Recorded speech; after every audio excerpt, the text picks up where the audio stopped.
All right, so we are going to be doing Lab 12, angle of insolation.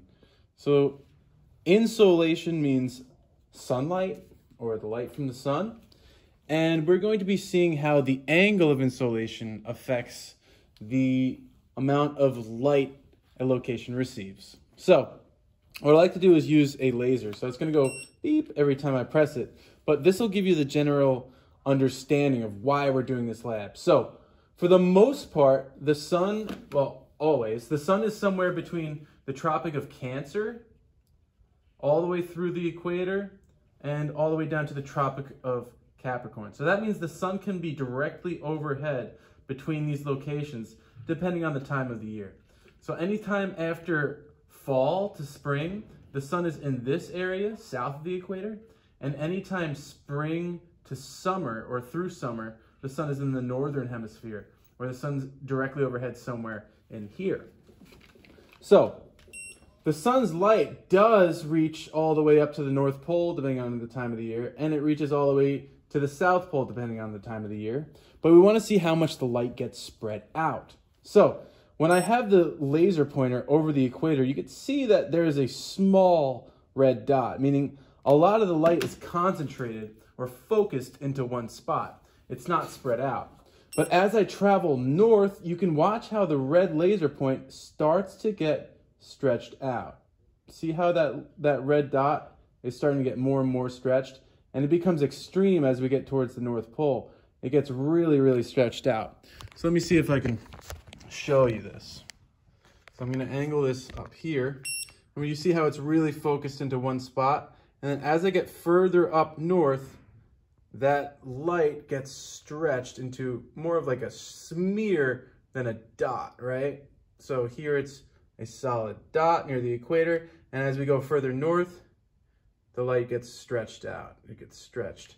So that is what causes the temperature to either be really hot or really cold. And we're not just talking day to day, we're talking the climate of a location. So the equator receives a lot of focused light, especially in the beginning of spring or the beginning of fall or around those times. And as we go north, it gets more and more stretched, meaning that the Earth in the super north, or the super south part of the Earth is receiving less direct insolation. So we're going to see how that affects the amount of light we receive. So if you read through this part of the lab, we're going to be making two areas with light. So you'll see one is going to be where we have a flashlight 90 degrees or directly overhead or at the zenith for a location, and the other is going to be about 40 degrees. So I'm going to rip off my back page, and I am going to get my flashlight out. Where is this? Okay. So I'll do it this way. You can see that. I'll move it back a little bit. Okay, so at location A on the right, I'm going to have the flashlight at 90 degrees or just about straight up and down. I'm going to put it in this little spot here. So that's about 90 degrees. And I'm going to trace the brightest part of this. So there, I'm tracing the brightest part of this. Not just where the light is, but just the brightest part.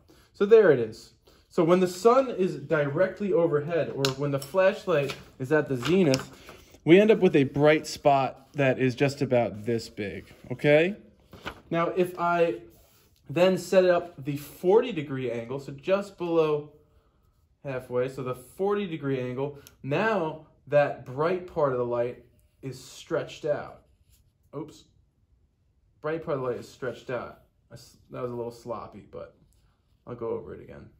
Okay, so the amount of light given off by the flashlight has been the same, right? It doesn't matter if I'm pointing it at the northern part of the Earth or right at the equator. The amount of light given off by the flashlight is the same. It's the angle that's changed. And when we change the angle, we end up with a more stretched out part of our light, right? So when the sun is directly overhead, let's say the equator, the light is super focused. But as we go further and further north, that light starts to come in at a different angle on the Earth's surface, which stretches the light out, as we see here. So, super hot at the equator because we have concentrated light. We have light that's coming in and it's all focused on one spot, versus the 40-degree angle, which would be like 60 degrees north on the equinox. 60 degrees north, we would have the light to be stretched out. So for this lab, you're going to draw circles like this, a nice tiny circle over here, and a really stretched out circle for the 40-degree angle. And then you're going to count the boxes inside of each one of these. So count the boxes. You don't have to count these like half ones, or you can count the 2 half ones as one. It's up to you. If you just want to count whole boxes, that's fine as well. And then you're going to write down your data here. So you're going to write down your data, and you're going to answer these questions. And then you'll go into the back, and you're going to need to have done the seasons Nearpod before you answer all these questions. Okay? Cool.